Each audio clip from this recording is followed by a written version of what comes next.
Tahun kesedihan bagi Rasulullah Shallallahu Alaihi Wasallam.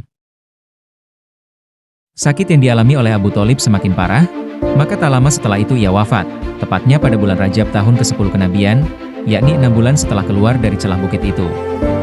Ia adalah benteng bagi Rasulullah Shallallahu Alaihi Wasallam, namun ia tetap memilih agama nenek moyangnya.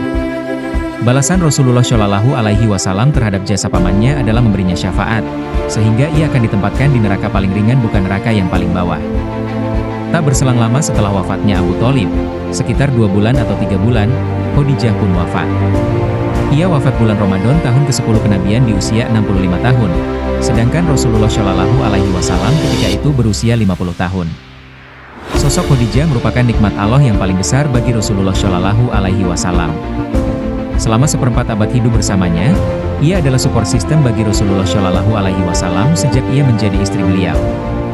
Kedua peristiwa itu membuat Rasulullah Shallallahu Alaihi Wasallam sedih, karena terjadi dalam waktu yang relatif berdekatan.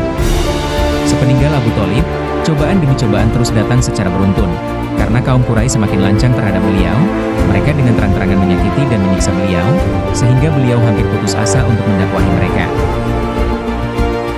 Dengan banyaknya siksaan yang beliau terima, akhirnya beliau pun memilih ke Taif dengan harapan penduduknya mau menerima dakwah beliau, melindungi, dan menolong beliau melawan perlawanan kaumnya.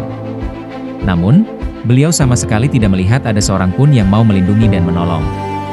Bahkan sebaliknya, mereka menyiksa dan memperlakukannya dengan cara yang lebih sadis dari apa yang dilakukan oleh kaumnya sendiri. Penindasan ini pun juga dirasakan oleh para sahabatnya. Pada tahun ini juga Rasulullah Shallallahu Alaihi Wasallam menikah dengan Saudah binti Zam'ah, yakni pada bulan Syawal tahun ke-10 kenabian. Saudah termasuk wanita yang masuk Islam lebih dahulu, ia ikut serta dalam hijrah yang kedua ke Habasyah.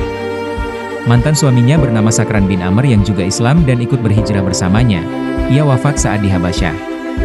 Ketika Saudah sudah melewati masa iddah, barulah Rasulullah Shallallahu Alaihi Wasallam menikahinya. Ketika kita lihat, banyak sekali penindasan yang dilakukan oleh kaum musyrikin terhadap kaum muslimin.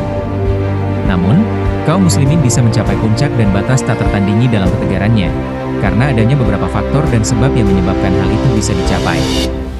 Di antara faktor-faktor dan sebab-sebabnya adalah 1. Keimanan kepada Allah. 2. Kepemimpinan yang diidolakan setiap hati. 3. Rasa tanggung jawab. 4. Iman kepada akhirat. 5. Turunnya ayat-ayat Al-Quran. 6. Berita-berita gembira tentang kemenangan. Terima kasih telah menonton video saya.